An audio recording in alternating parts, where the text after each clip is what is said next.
Sinigang, a Filipino savory and sour soup, consists of various pork cuts that are shimmered along tamarind fruit.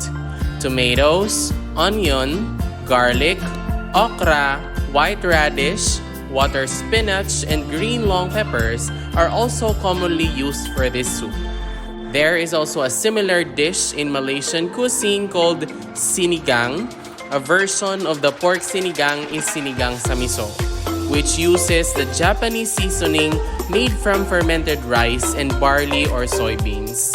Nowadays, sinigang mix is available in supermarkets, but enjoying the dish made from scratch represents the full experience. If you learned something new from this video, please don't forget to click like, leave a comment, and subscribe.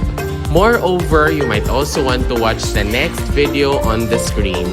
Maraming salamat, thank you for watching, and see you in the next video.